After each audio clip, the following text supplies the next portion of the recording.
ऐ जियरा तय अपने दुख ही संहार, जय दुख व्यापी रहा संसार। सद्गुरु कबीर बहुत करुणा से कहते हैं। बीजक में 11 प्रकरण हैं, उसमें रामायणी प्रथम प्रकरण है।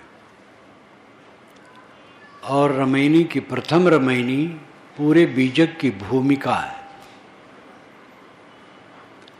और अंतिम रामायणी पूरे बीजक का एक निचोड़ है।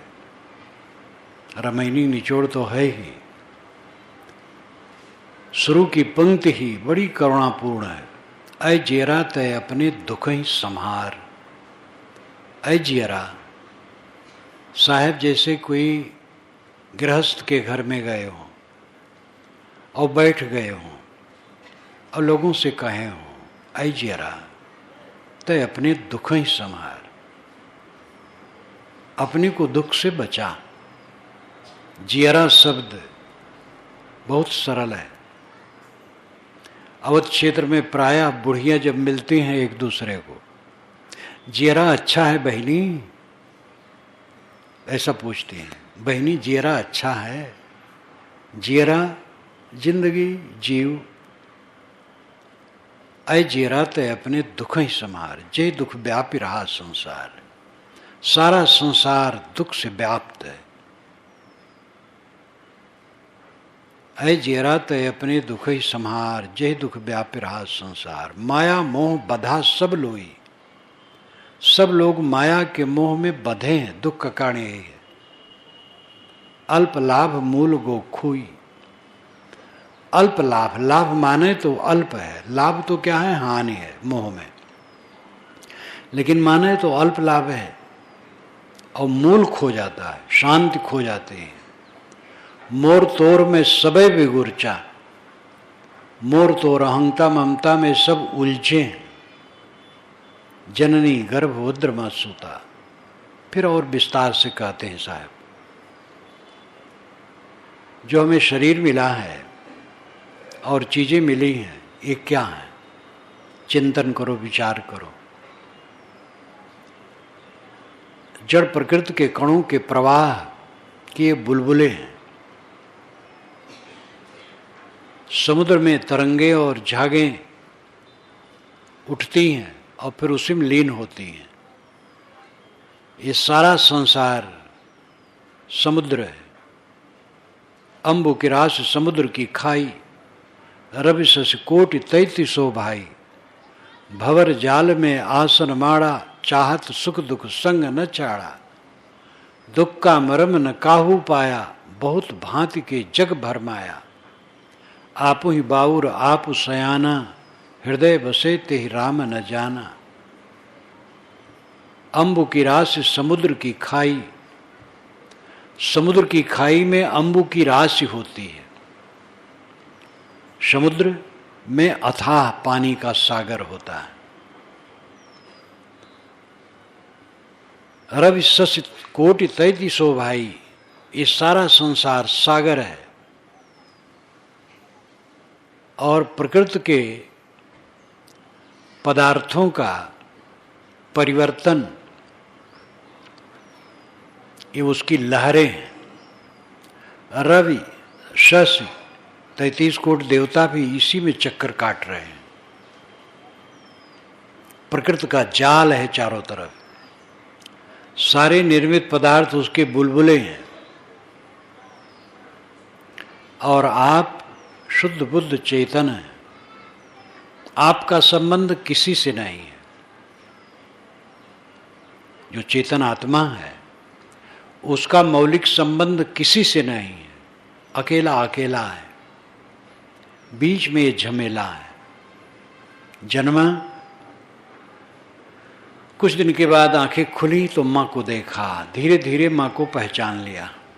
फिर माँ ने और लोगों को पहचानवाया। धीरे धीरे परिचय शुरू हुआ और ममता की डोरी बदती चली गई और दुख बढ़ता चला गया। उसी में व्यवस्था भी होती है और दुख भी होता है। दुख बढ़ता चला गया और जीवन के आखिरी तक दुखों से भर करके क्लांत हो करके मर गया। विद्वान है, धनी है, योग्य है, उनकी दशा ही, निर्धन है, अविद्वान है, सामान्य है, उसकी भी दशा ही। सब मानसिक ग्रंथियों में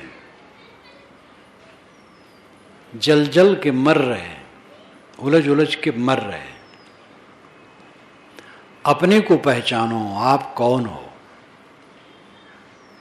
तत्व विवेक, सदगुरु कबीर तत्व विवेक देते हैं। उपनिषद के ऋषियों ने भी तत्व विवेक दिया है। जो भारतवर्ष के ज्ञान के ग्रंथ हैं, उपनिषदें खास, उन्होंने तत्व विवेक दिया है। जितनी प्रामाणिक उपनिषदें हैं, ईश, केन, कठ, मुंडक, मांडूक, ऐत्री, तैतरी, श्वेताश्वतर, प्रश्न, छांदोग, बृहदारण्यक, ये सब में जात पाति नहीं है, वर्ण व्यवस्थक चक्कर नहीं है, देवता कोई नहीं, अवतार कोई नहीं, पैगंबर कोई नहीं, जादू मंत्र नहीं है, चमत्कार नहीं है, कर्म कांड का पुट है। क्योंकि ये सब वेदांत, वेद के अंत की चीजें हैं, तो वेद में कर्म कांड है, तो इसलिए भी इसमें भी कर्म कांड के अंश हैं, लेकिन इसमें ब्रह्म ज्ञान है। एक परोक्ष ब्रह्म का है, एक अपरोक्ष ब्रह्म का है। परोक्ष ब्रह्म छुटा नहीं है, उपनिषदों में आया है। परोक्ष ब्रह्म जो आत्मा से अलग है। दुनिया कौन चलाता है? परोक्ष ब्रह्म चलाता है। ईश्वर दुनिया बनाता है और चलाता है। ये भावना उपनिषदों में भी है, लेकिन वेदांती लोग भी इसको महत्व नहीं देते, अपरोक्ष ब्रह्म का महत्व देते हैं। अपरोक्ष ब्रह्म का मतलब है अहम ब्रह्मास्मि, मैं ब्रह्म हूं। इसका महत्व स्वामी शंकराचार्य ने इसी को महत्व दिया। जगत कैसे बना, ये हर मत के भक्तों ने पूछा है अपने गुरुओं से, और गुरुओं ने अपने अपने ढंग से उत्तर दिया है। वैदिक काल के पहले भी ऐसा रहा होगा, वेदों में भी इस ढंग का अपना अपना उत्तर दिया गया है।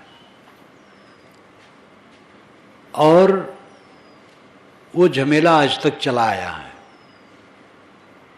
दुनिया किसी ने बनाया नहीं है, दुनिया सदा से है। जड़ प्रकृति नित्य है, उसके गुणधर्म नित्य हैं, उनमें क्रियाएं नित्य हैं, उनका प्रवाह नित्य है। जो कुछ बनता बिगड़ता आप देख रहे हैं, ऐसे सब नित्य है, एक दिन का नहीं है। आप सोचिए कि जगत नहीं था तो कैसे हो गया। सदगुरु कबीर कहते, तहिया होते पौन नहीं पानी, तहिया सृष्टि कौन उत्पानी। जब पौन पानी नहीं थे तो सृष्टि किसने बना दी? सब कुछ था, जड़ भी था, चेतन भी था। चेतन का अपना ज्ञान गुण था और जड़ की अपनी क्रिया थी, और इनका प्रवाह नित्य। जड़ अपनी क्रिया छोड़ के स्थिर नहीं हो सकते हैं। ये तो विज्ञान में पढ़ाया जाता है, सब समझ सकते हैं। मैटर में एक्शन होता है, स्वाभाविक। मैटर एक्शनलेस नहीं हो सकता है, द्रव्य क्रियाहीन नहीं हो सकता है। द्रव्य नित्य है, उसमें अनादि निहित क्रिया है जो नित्य है, और क्रिया से परिवर्तन नित्य है, और परिवर्तन में ही निर्माण विनाश फलते हैं। इसलिए निर्माण और विनाश सदा से है और सदा रहेगा। कोई नए सिरे से इसको बनाया है, ये भ्रम है। नाना गुरुओं ने कहा है और उसी में समाज भटका है।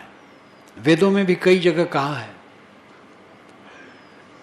वेद में ऐसी भी वचन है जो पारखी वचन है। को ददर्श प्रथमम जायमानम मस्तनमंतम यदनस्था विभर्ति, भूमि में असुर सृगात्मा क्वासित, को विद्वान उपगात पृष्ठ में तत्। को ददर्श किसने देखा?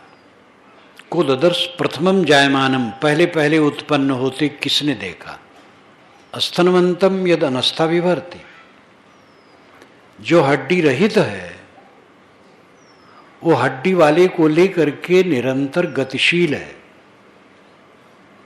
हड्डी वाली कौन है? ये जगत, पेड़ पहाड़ पर्वत, पृथ्वी, भूमंडल, चांद, सूरज, नक्षत्र, तारेगण, ये सब हड्डी वाले पार्थिव है, स्थूल है। और जो सूक्ष्म प्रकृति इसका कारण है वो अनस्था है, हड्डी नहीं उसमें, बहुत सूक्ष्म है, लेकिन वो सूक्ष्म ही स्थूल को धारण करता है। उस सूक्ष्म प्रकृति को उत्पन्न होते किसने देखा है? ये बहुत मार्मिक और वैज्ञानिक शब्द है। दीर्घतमा नाम के ऋषि ने कहा है, ऋग्वेद में दीर्घतमा नाम के ऋषि ने कहा है। दीर्घतमा स्वयं कौन था? ममता का पुत्र था। दीर्घतमा मामतेयो जुजुर्वान 10वें युगे, वो स्वयं उसने कहा है कि मैं ममता का पुत्र हूं और 90 बरस से ऊपर हो गया इसलिए बूढ़ा हो गया हूं। जुजुर्वान 10वें युगे, 10वां युग, 10वां दशक।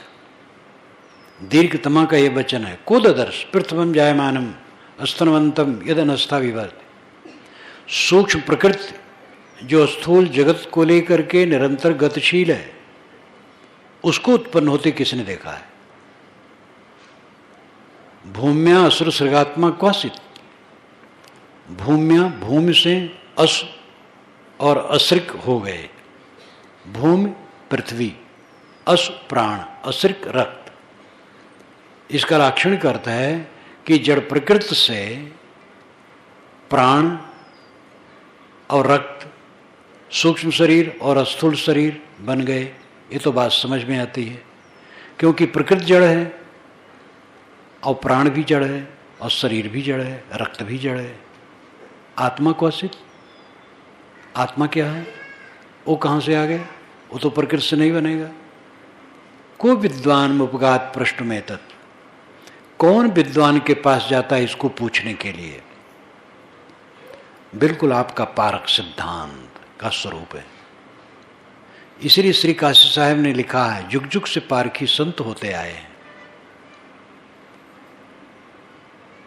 यास्क मुनि ने वेद का निरुक्त लिखा है ईसा के 800 वर्ष पहले। उसमें उन्होंने आत्मज्ञानियों का अर्थ दिया है, वेदों का। वेद मंत्र उठाया है और अर्थ किया है और कहा ये पौराणिकों का मत है, ये कर्मकांडियों का मत है, ये ऐतिहासिकों का मत है, ये वैयाकरणों का मत है, किंतु आत्मवादियों का ये मत है, ये अर्थ है। और आत्मवादियों का जो अर्थ है वेद का, वो बिल्कुल जैसे पारक सिद्धांत का हो। पारक सिद्धांत वह चीज बताता है जो सार्वभौमिक, सार्वकालिक, सार्वदेशिक है, कोई कल्पना की चीज नहीं बताता है। आप हैं, इसके लिए किसी से हस्ताक्षर करवाना है? आप हैं, आप कौन हैं? चेतन। आपको तकलीफ होती है, क्यों? ये चीजों में लगाव करने से। लगाव छोड़ दो, दृष्टा हो जाओ, उदास हो जाओ, तकलीफ मिट जाएगी। आपने ध्यान किया, संकल्प शांत हो गए, बस मुक्त हो गए। अब इसमें किसी के हस्ताक्षर की क्या जरूरत है? तथ्य जो है वो पारक सिद्धांत बतलाता है। और इस तथ्य के सूत्र समस्त जगहों से मिलते हैं। ईश्वर के भक्तों ने ईश्वर से व्यंग में उनका खंडन किया है। दरमियाने कार दरिया तख्ता बंद कर दई, बाज में गोई की दामन तरमकुन होशियारबाश। ये सूफी संतों ने कहा।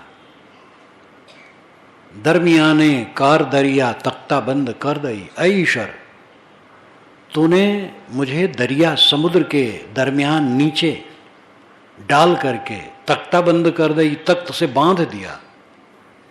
समुद्र में मुझे डुबा दिया नीचे और तख्ते में मुझे बांध दिया कि ऊपर आने न पाए। बाज में गोई की दामन तन मकुन होशियारबाज। उसके बाद तू कहता है कि सावधान, कपड़ा भीगने न पाए। ये ईश्वर का मजाक है। ऐ ईश्वर तूने इस संसार सागर में मुझे पटक दिया और फिर कहता है कि विकार न हो, विकार नहीं तो संसार तूने क्यों बनाया था? और संसार बनाया तो ठीक ठाक क्यों नहीं बनाया? पूरा व्यंग है। अगर हम खोजें तो हर जगह शास्त्रों में पारक है, पारक के सूत्र हैं, क्योंकि सत्य जहां तक है वो पारक है। पारक का अर्थ ही है परीक्षा करके कहना, मानना, आचरण करना। तो ये जगत नित्य है। जड़ प्रकृति के प्रवाह में ये सारे निर्माण और विनाश होते हैं, ये वैज्ञानिक तथ्य है। और हम आप चेतन हैं, इन निर्मित पदार्थों में लुभा लुभा करके दुखी हैं। जाल बिछता चला जाता है, जन्म हुआ और जाल बिछना शुरू हुआ। माँ का मोह लगा, फिर पिता का लगा, फिर घर द्वार का लगा, फिर बढ़ा, बढ़ते बढ़ते बढ़ते जवान हुआ, शादी हुई, बाल बच्चे हुए, बेटी दामाद, समधी लमधी, और खूब लंबा चौड़ा होता चला गया। मोह माया बढ़ती चली गई। अपने को होश ही नहीं रहा मैं कौन हूं, मैं शुद्ध चेतन हूं।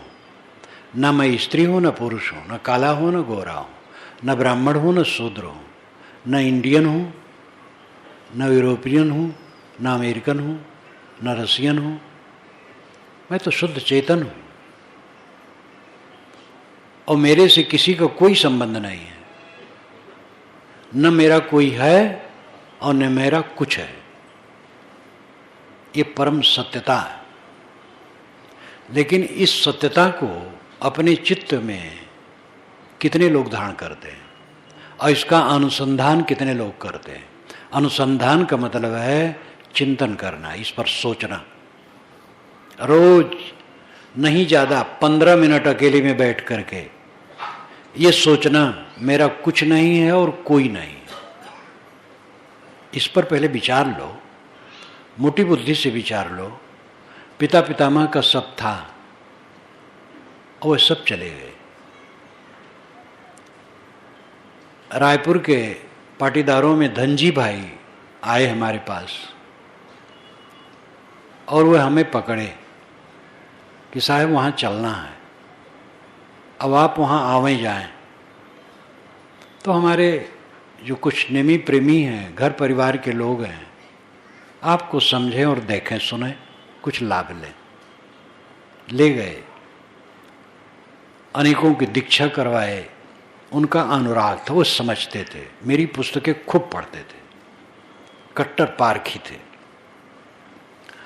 और उन्होंने जोड़ा, वो कई वर्षों से नहीं, उनका क्या है, लेकिन उन्होंने एक काम कर दिया, अपने परिवार को जोड़ दिया, अपने भक्त समाज को जोड़ दिया। अब इनमें कोई लगनशील हो, पढ़ेंगे उन्हें, पढ़ते पढ़ते नहीं है लोग। पढ़ें साहब की वाणी तो ये भी उसको समझें। मैंने ये उदाहरण दिया कि वे नहीं है, उनका क्या है। अब उनका एक का थोड़े है, तो यह ख्याल आया उनका दिया, सबका तो यही है। हमारे शरीर को जन्माने वाले माता पिता नहीं है, हमें बोध दे करके अपनी शरण में लगाने वाले गुरुदेव श्री राम सूरत साहब नहीं है। हमें जिनसे अमोघ प्रेरणा मिली वो विशाल देव नहीं है। और अनेक संत उस जमाने के नहीं हैं। किसका क्या है यहाँ? मोटा मोटी समझो, मेरा कुछ नहीं है और कोई नहीं है। जब शरीर छूट जाएगा तो क्या रहेगा? कुछ रहेगा और कोई रहेगा। कोई नाम प्राणी और कुछ नाम पदार्थ। शरीर छूटा तो मेरा कोई नहीं है और कुछ नहीं है। एक धनी आदमी शरीर छोड़ा और छोड़ करके दरवाजे पर कुतिया के गर्भ में गया और पिल्ला हुआ, जन्मा। वो धनी के बच्चे उस बच्चे को खिलाते हैं, कान पकड़ के नोचते हैं, कोई पैर पकड़ के नोचता है और वो ची ची करता है। घर में घुस जाए तो डंडा पाता है और घर का मालिक हो। अभी 1 साल के पहले वो घर का मालिक था, अब घर में घुस जाए तो डंडा पाएगा। कैसा धोखा है। पूरी जिंदगी धोखे में चली जाती है, उम्र सब धोखे में बीती गयो। मेरा कोई नहीं है और कुछ नहीं है, और हमें जो शरीर मिला है निरंतर गल रहा है। ये गल करके समाप्त हो जाएगा, क्या रहेगा साथ में? प्रकृति शरीर को गलाती है। मेरी तृष्णा को प्रकृति को गलाने में क्षमता नहीं है। प्रकृति की क्षमता नहीं मेरी तृष्णा, मेरा मोह, मेरा अज्ञान गला दे।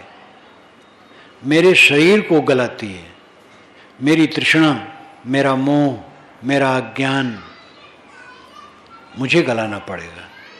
गुरु का उपदेश लेकर साधना करके अपनी तृष्णा को गलाना पड़ेगा। जीवन वह है जिसमें सुख ही सुख हो। साहब ने कहा सुख विसराय मुक्ति कहां पावे? किसी ने कहा कबीर साहब से कि आप कहते दुनिया दुख है, दुख है, दुख है। महाराज आप सुख नहीं मानते हैं? साहब ने कहा ये कैसे कहते हो? सुख विसराय मुक्ति कहां पावे? सुख को भूल करके मुक्ति कहां होगी? मैं सुख मानता हूं और सबको चाहता हूं सुखी हो जाएं, लेकिन सुख किस आधार बिंदु में है ये समझने में फर्क है। तुम लोग मानते हो ये प्रकृति के पदार्थों में सुख है और भटक रहे हो। मैं समझता हूं प्रकृति के पदार्थों में सुख नहीं है, वो व्यवहार की चीज है। सुख है सबकी तृष्णा छोड़ देने में, आत्मनिग्रही होने में, आत्मलीन होने में। जो तू चाहे मुझको छाड़ सकल की आश, मुझ ही ऐसा होए रहो सब सुख तेरे पास। कबीर साहब गुजरात 4 बार गए हैं। वहाँ के इतिहासज्ञों ने लिखा है, उनके अवशेष काफ़ी हैं वहाँ, उनका प्रभाव काफ़ी है वहाँ आज भी। राष्ट्र कवियों ने भी लिखा है।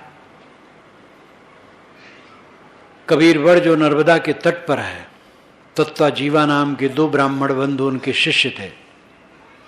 उनके यहाँ काफ़ी दिन रहे। जब चलने लगे उन दोनों बंधुओं ने साहब के पैर पकड़ लिए। कहे साहब हम आपको चाहते यहीं रहें, हम सेवा करेंगे। साहब ने कहा जो तू चाहे मुझको छाड़ सकल की आश, मुझ ही ऐसा होए रहो सब सुख तेरे पास। अगर तुम मुझे चाहते हो तो सबकी कामना छोड़ दो और मेरे समान निष्काम बन जाओ, सब सुख तुम्हारे पास है। मेरे पैर पकड़ करके क्या करोगे? साधु के पैर में तो चक्के लगे रहते हैं, वो रुकता नहीं। हमारे मित्र स्वामी आत्मानंद जी रायपुर रामकृष्ण मठ के जो स्थापक थे, वे मेरे मित्र थे। सन 62 से उनसे हमसे मित्रता हुई। उन्होंने भी हंस करके एक बार कहा, मैंने कहा कई बार यहाँ आया तो पता लगाया तो आप नहीं हैं।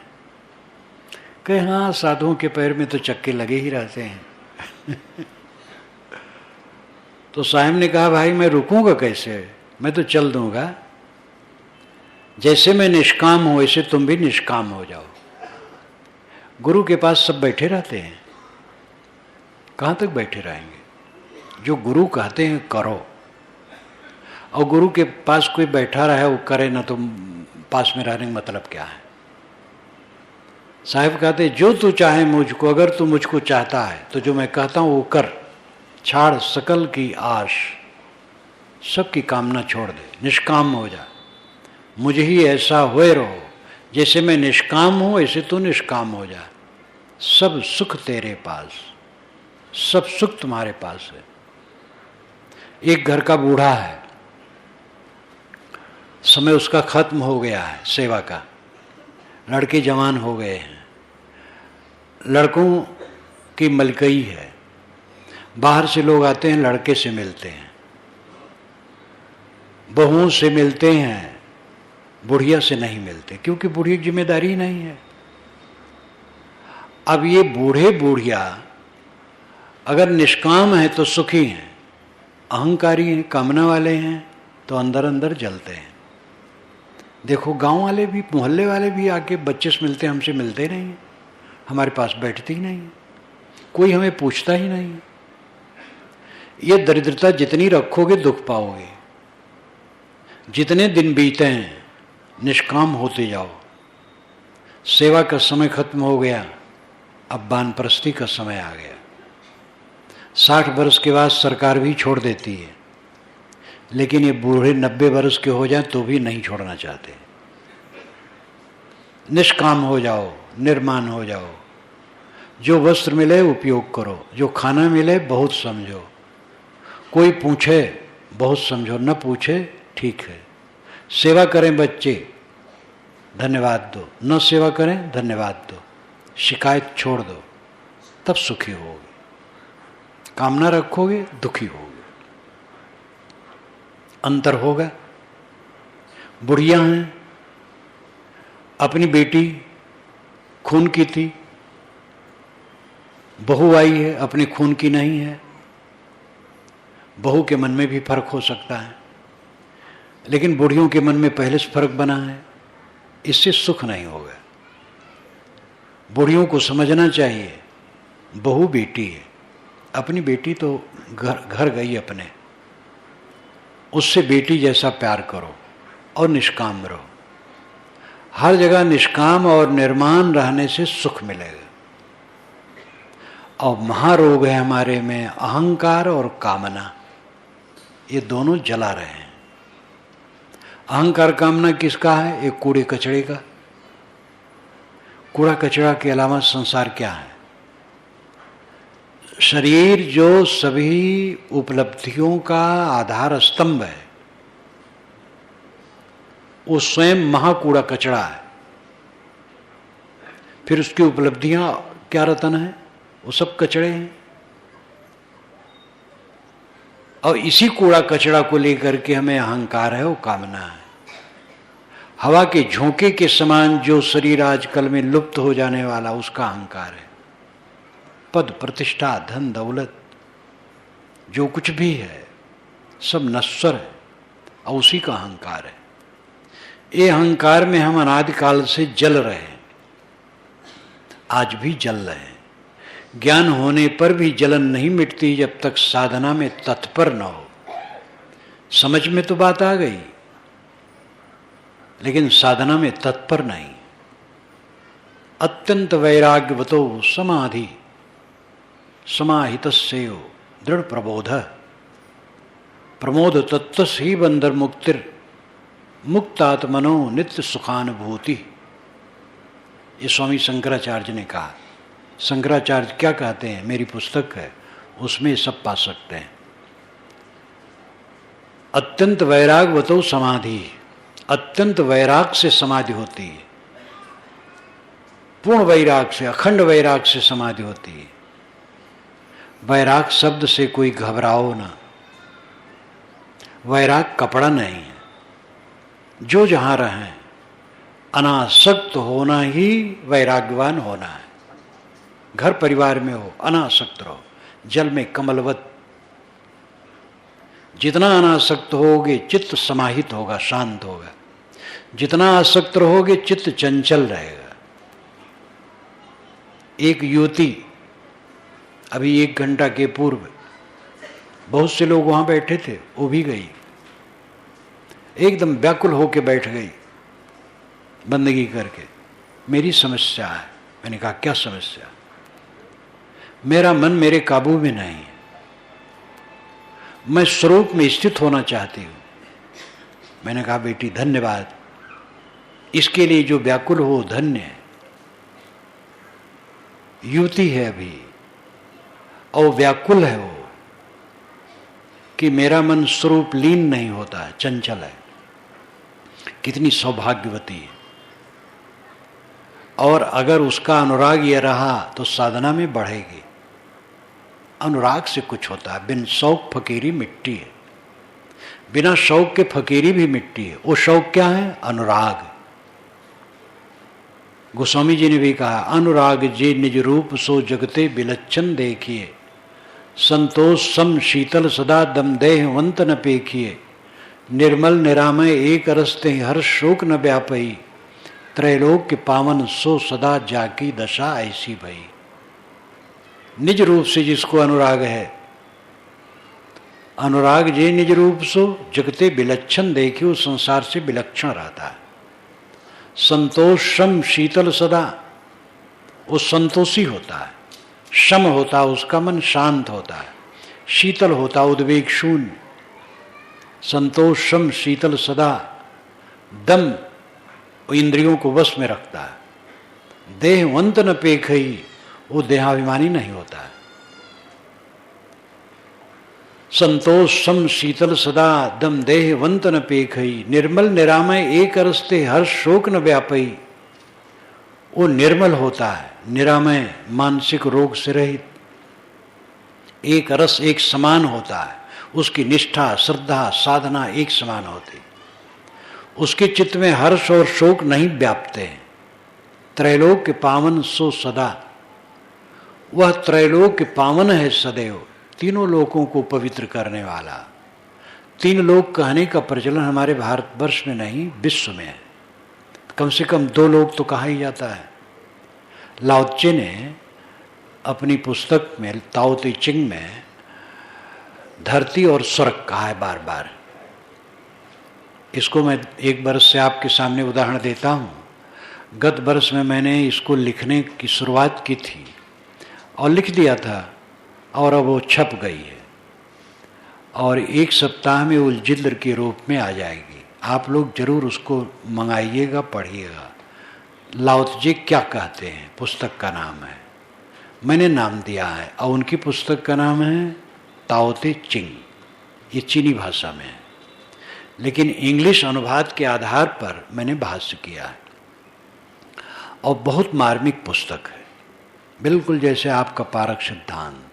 2500 वर्ष पूर्व हुए हैं चीन में। लाओ त्से विश्व प्रसिद्ध संत है। उन्होंने बारंबार कहा है धरती और स्वर्ग। धरती तो जिस पर हम बैठे हैं, स्वर्ग का मतलब आकाश। भारतीय परंपरा में धरती, आकाश और स्वर्ग कहा गया है। प्रसिद्ध गायत्री मंत्र में जोड़ा गया भूर्भुवः स्वः। जो गायत्री मंत्र है उसमें भूर्भुवः स्वः नहीं, ओम नहीं है। तत्सवितुर्वरेण्यं भर्गो देवस्य धीमहि धियो यो नः प्रचोदयात् है। ये ऋग्वेद के प्रथम मंडल के, तीसरे मंडल के, शायद प्रथम मंडल हो, कुछ ख्याल बोल रहा है, 62वें सूक्त का 10वां मंत्र है। तीसरे मंडल के 62वें सूक्त का 10वां मंत्र है। तत्सवितुर्वरेण्यं भर्गो देवस्य धीमहि धियो यो नः प्रचोदयात्। ओम भूर्भुवः स्वः नहीं है। ओम भूर्भुवः स्वः तब मिलाया गया है जब इसको द्विजातियों की दीक्षा में जोड़ा गया। तो ओम का तो अर्थ है सतरजतम का समुच्चय, और भूर्भुवः स्वः का अर्थ है पृथ्वी, अंतरिक्ष और द्युलोक।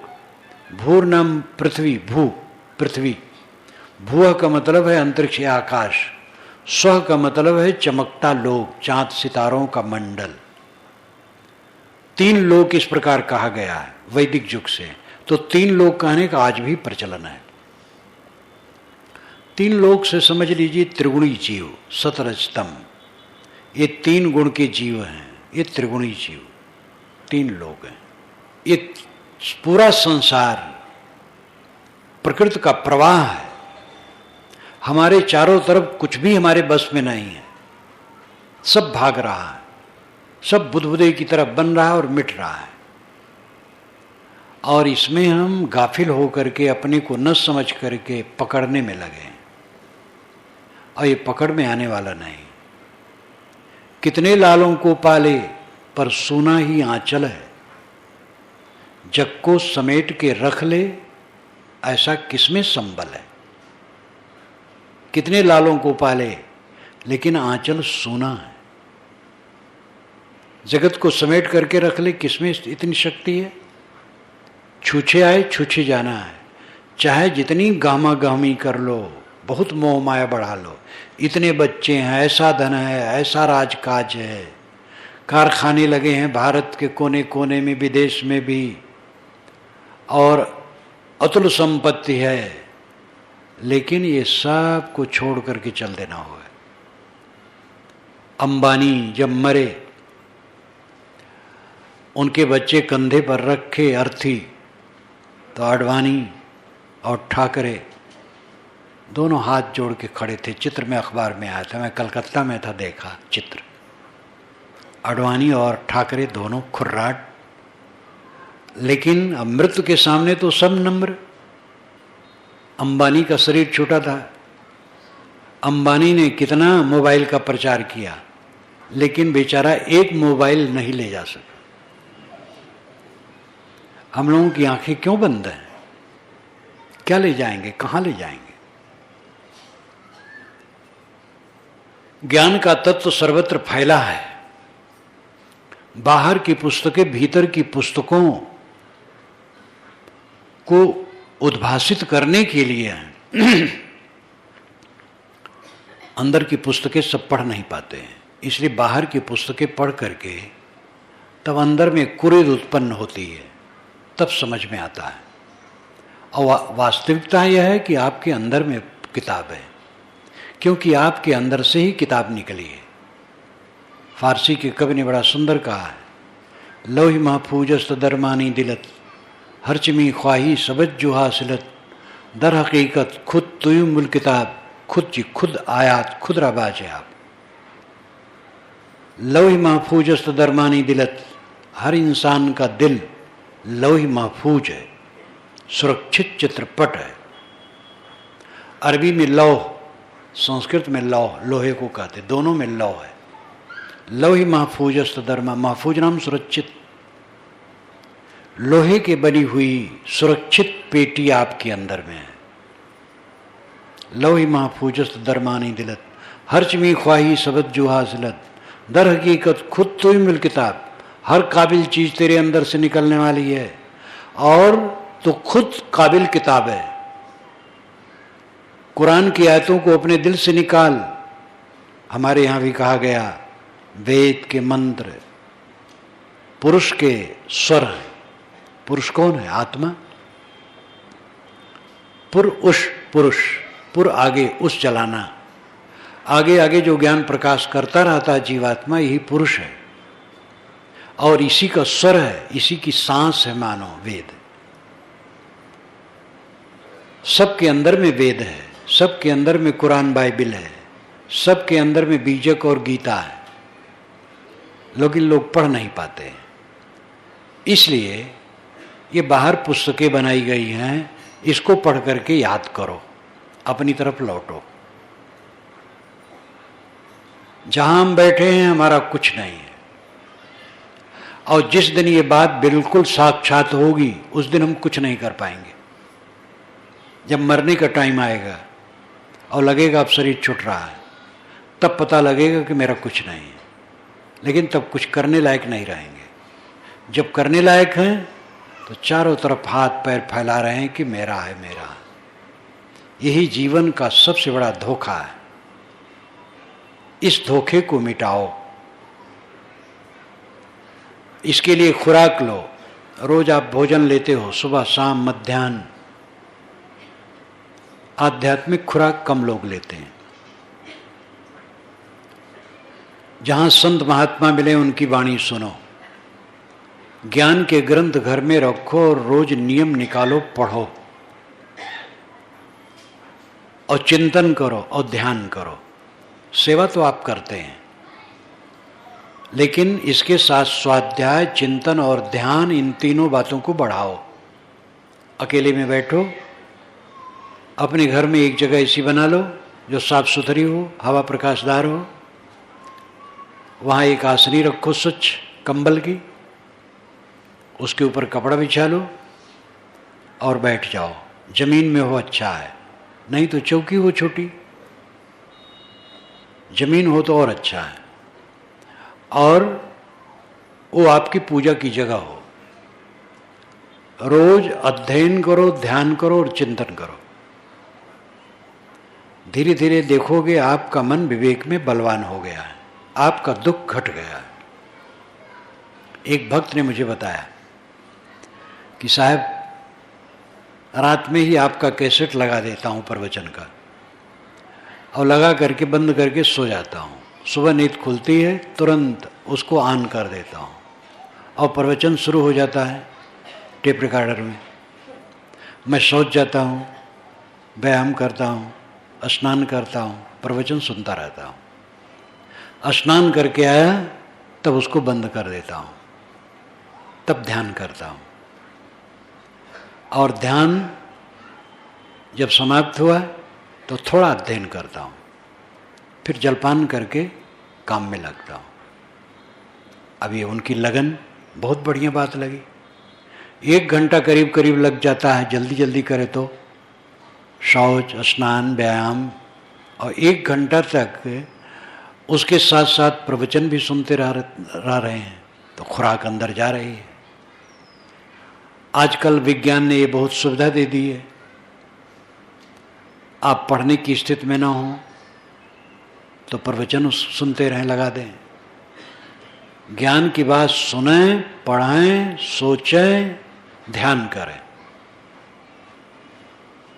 निरंतर करते करते आपका विवेक बलवान हो जाएगा, मन का धोखा घटेगा, मन की चिपकाहट घटेगी, आसक्ति घटेगी। आसक्ति घटेगी तो दुख घटेगा। आसक्ति और दुख एक चीज है। आसक्ति से दुख उत्पन्न होता है। कोई मर जाता, हमारा प्रिय है तो हम छटपटाते हैं, हमारा प्रिय नहीं है, संबंधियों में है, थोड़ा दुख होता है। और दूर है तो सहज खेद होता है।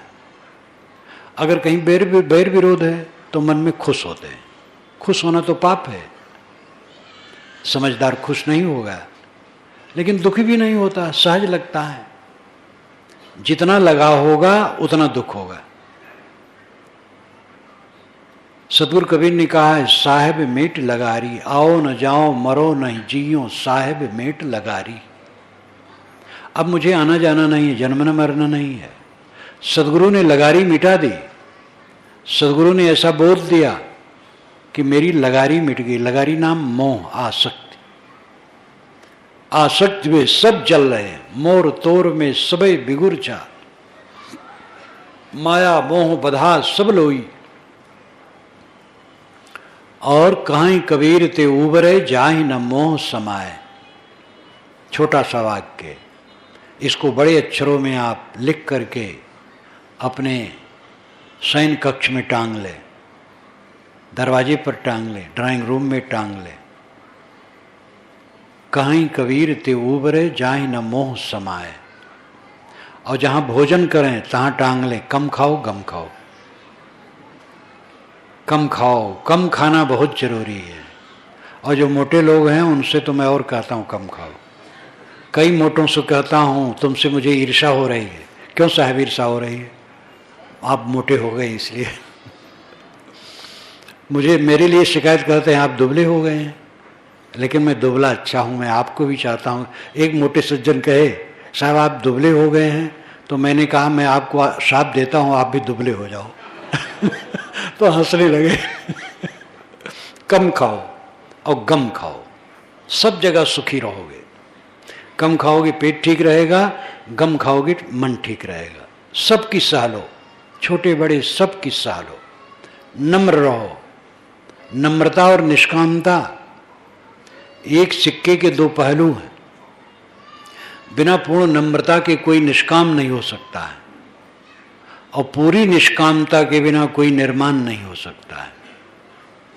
कामना से अहंकार की गांठ है, अहंकार से कामना का उद्भव है। ये दोनों में मिले हैं। जितना अहंकार घटेगा कामना घटेगी, कामना घटेगी अहंकार घटेगा। अहंकार कामना जितना गलेंगे सुख बढ़ेगा। बंधन कट गया, नित्य सुखानुभूति, उसको नित्य सुख की अनुभूति होती है। जब मन में कोई लगाव नहीं, कोई पीड़ा नहीं, कोई द्वंद्व नहीं, कोई कलह नहीं, कौन दुख होगा? कलह चित्त से बीत जाता है। ज्ञान का अर्थ है कलह बीत जाए, किसी के लिए दुर्भाव नहीं, किसी के लिए दुष्प्रवृत्ति नहीं। कुछ पाने के लिए कुछ हम गड़बड़ करते हैं, जब पाने की इच्छा खत्म हो गई, और जो सहज गुजर बसर की चीज़ें वो तो सब मिल ही रही हैं, सबको मिल रही, गृहस्थ विरक्त सबको मिल रही। कोई संत नहीं कहते हैं कि अपने कर्तव्य कर्म को छोड़ दो। हल चलाना ठीक है, नाली साफ करना ठीक है, कारखाने दफ्तर दुकान पर काम करना ठीक है, जो आपका काम है, हमारा काम है, काम करें, लेकिन निष्काम रहें, निर्वाण रहें। सब कुछ छूट जाने वाला है, प्रकृति का सब प्रवाह है। जितनी निर्मित वस्तुएं हैं, शरीर से लेकर समस्त वस्तुएं, ये केवल प्रकृति के बुलबुले हैं, इसमें कुछ मेरा नहीं है, और यही तथ्य है। इसको ठीक से चरितार्थ कर लो, मोह टूटेगा, क्लेश मिटेगा। यही जीवन का अर्थ है। ऐ जियराते अपने दुख ही समार। सदगुरु कहते ऐ जीव, तू अपने को दुख से बचा। अपने को दुख से कैसे बचाओगे? पहले अपने को समझो कि आप निर्मल हो, शुद्ध स्वरूप हो, आपका आत्मा निर्मल है, कोई मल नहीं, कोई दुख नहीं, कोई पीड़ा नहीं, कोई संताप नहीं। ये प्रकृति के पदार्थों में उलझ करके दुखी हो, इसका मोह छोड़ दो, इससे अनासक्त हो, अपने में लौटो, समाधिलीन हो। ध्यान शिविर क्यों लगा? एकाग्रता के लिए और वृत्त शून्यता के लिए। एकाग्रता और वृत्त शून्य, क्षिप्र मूढ़, क्षिप्त मूढ़ प्रक्षिप्त, एकाग्र निरुद्ध, 4 प्रकार की वृत्तियां होती हैं। क्षिप्त वृत्ति, चित्त की वृत्ति जो क्षिप्त है, अत्यंत चंचल, रागात्मक प्रवाह चित्त में रात दिन चलता है। काम वासना, मोह वासना, लोभ वासना, क्षिप्त वृत्ति, ये पूरा रजोगुण का स्वरूप है। और मूढ़ वृत्ति, जिसमें कुछ करने धरने मन नहीं होता है, आलस, प्रमाद, ये मूढ़ वृत्ति। और प्रक्षिप्त वृत्ति, इसमें सतोगुण ज़्यादा रहता है और रजोगुण बीच बीच में उठता है। सतोगुण है, बहुत कुछ शांति है, लेकिन बीच बीच में रजोगुण उठता है तो चित्त चंचल हो जाता है। और एकाग्र वृत्ति, चित्त एकाग्र हो जाता है और अच्छे आधार में चित्त एकाग्र रहा करता है। अब अंतिम वृत्ति क्या है? वहां पर चित्त की वृत्ति ही शांत हो जाती है। योग चित्त वृत्ति निरोध वृत्ति है। संकल्प शांत, संकल्प शांत होना साधना की उच्चतम अवस्था है। कुछ न सोचना ध्यान है, लेकिन यहां तक पहुंचने के लिए और रास्ता चलना काफी है। और जितना राग कटेगा उतना ये काम जल्दी होगा। अभ्यास कटे और अनासक्ति हो, अभ्यास बढ़े और अनासक्ति हो, उतना ये काम जल्दी होगा। सभी साधक और जो आगंतुक हैं, सबसे यही निवेदन है कि यहाँ से जा कर के ये काम करते रहो। अध्ययन, ध्यान, चिंतन कभी न छूटे। जहाँ हम रह रहे हैं कुछ हमारा है नहीं, ये ध्यान रखें। और ये ध्यान तभी रहेगा जब अध्ययन, ध्यान, चिंतन रहेगा। और जितना ये रहेगा उतना चित्त अनासक्त रहेगा। अनासक्त चित्त में निरंतर सुखानुभूति रहेगी। और जब लग दिल पर दिल नहीं तब लग सब सुख ना आए। साहब ने कहा जब तक दिल पर दिल न होगा सब सुख नहीं होगा। और दिल भाग रहा है, उसी दिल को दिल में रखने के लिए ये साधना शिविर का प्रशिक्षण है। शुरुआत साधकों को करवाई जा रही है। सीखें, समझें, अपना आध्यात्मिक कल्याण करें। यही जीवन की सफलता है। मैं अपनी वाणी को विराम देता हूँ।